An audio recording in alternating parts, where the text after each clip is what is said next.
दशहरा, दिवाली, छठ पूजा पर bumper cell धमाका। सभी प्रकार के इलेक्ट्रॉनिक सामान उचित रेट पर उपलब्ध। रोशनी इलेक्ट्रॉनिक दुकान, चांदपट्टी बाजार में शिव मंदिर के सामने सड़क के पूरब पटरी पर। इस दुकान पर फ्रिज, वॉशिंग मशीन, आरओ, पानी मशीन, डिश टीवी, छतरी, आटा चक्की, मिक्सर आदि के साथ साथ इलेक्ट्रॉनिक के सभी छोटे बड़े सामान उचित दर पर उपलब्ध है। एक बार सेवा का अवसर प्रदान करें। प्रोप्राइटर सोनू कुमार चौरसिया, चांदपट्टी बाजार, आजमगढ़। मोबाइल नंबर 93 35 90 75 79 पर संपर्क करें। धन्यवाद।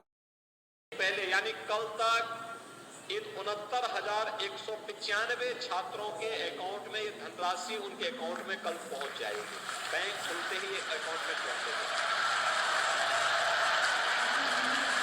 लेकिन ये संख्या उत्तर प्रदेश के अंदर जितने भी संस्कृत के बच्चे हैं, प्रथमा से लेकर के आचार्य तक, इन सबके फॉर्म भरवाने हैं, सबको ये स्कॉलरशिप उपलब्ध करवानी है। इसके लिए हर संस्थान को लगना पड़ेगा, अपने स्तर पर प्रयास करना पड़ेगा और इसको आगे बढ़ाना पड़ेगा।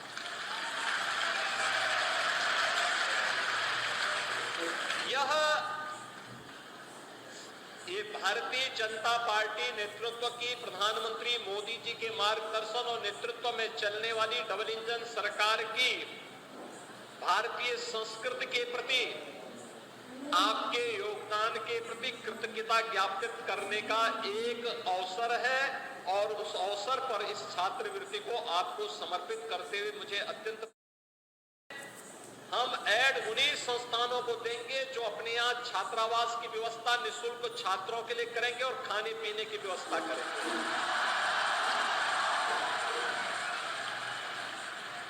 जहां पर भी कोई व्यक्ति, कोई आश्रम, कोई न्यास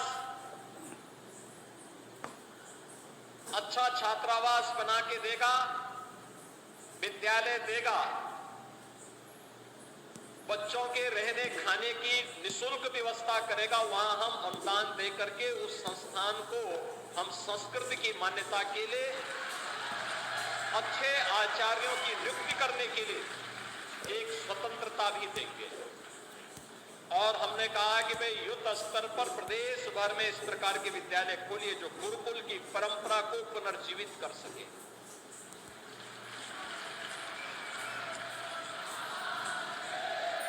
क्योंकि ये परंपरा ही हमारी वास्तविक ताकत है।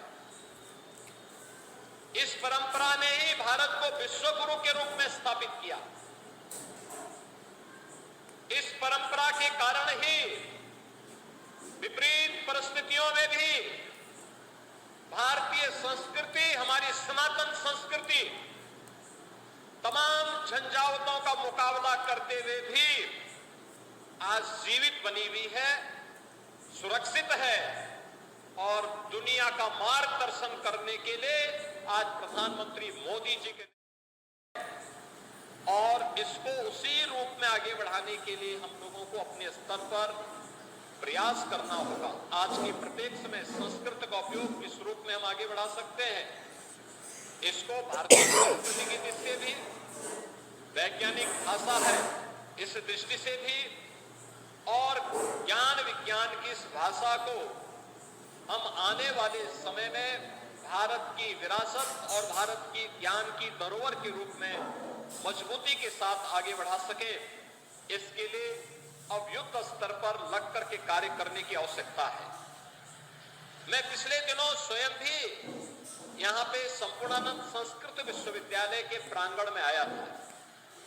मैं अचानक आया था, मैंने कुलपति से आग्रह किया कि मैं विश्वविद्यालय में आ रहा हूं, और मैंने देखा लगभग 75,000 से अधिक पांडुलिपियां, प्राचीन पांडुलिपियां यहां पे संरक्षित हैं। उनके संरक्षण का कार्य हो रहा है। विशिष्ट शोध अलग अलग विषयों पर जो यहां पर हुए हैं, उसको लेकर के हमें और भी अच्छे ढंग से कार्य को आगे बढ़ाने की आवश्यकता है। अन्य इस प्रकार के ताम्रपत्र और पांडुलिपियां जहां तहां पड़ी हुई है, उन्हें भी संरक्षित करने की आवश्यकता है। क्योंकि भारतीय संस्कृति के संरक्षण का दायित्व ये केवल और केवल संस्कृत उठा सकती है। संस्कृत के प्रति अनुराग रखने वाले लोग उठा सकते हैं। संस्कृत के प्रति श्रद्धा का भाव रखने वाले आज का युवा उठा सकता है। सरकार का संरक्षण मिलेगा, सरकार इसमें भरपूर सहयोग करेगी। और मैंने यहाँ पे संपूर्णानंद संस्कृत विश्वविद्यालय के कुलपति से भी कहा है कि विश्वविद्यालय का एक पूरी कार्य योजना बना करके वे हमें प्रस्तुत करें। उत्तर प्रदेश संस्कृत परिषद बनी और परिषद को मान्यता नहीं मिली, लेकिन छात्रों का प्रवेश होता रहा। कभी प्रयास नहीं हो पाया कि इस संस्कृत परिषद को हम मान्यता दिला पाए। मैंने जब एक बार छात्रों की संख्या के बारे में पूछा कि वे संस्कृत से छात्र क्यों भाग रहे हैं, पता लगा कि मान्यता न होने के कारण बाहर के बच्चे अब आने से कतराते हैं। हम लोगों ने मान्यता बहाल करवाई। आज उत्तर प्रदेश संस्कृत परिषद में भी संपूर्णानंद संस्कृत विश्वविद्यालय की मान्यता पहले से थी और यह देश का प्राचीन संस्कृत विश्वविद्यालय है। अपनी एक लंबी यात्रा इस संस्कृत संस्थान ने आगे लेकर के चला है, बढ़ा है, गौरवशाली परंपरा के साथ आगे बढ़ा है। लेकिन संस्कृत परिषद को मान्यता तब मिल पाई जब हम लोगों की सरकार 2017 में आई और आज उत्तर प्रदेश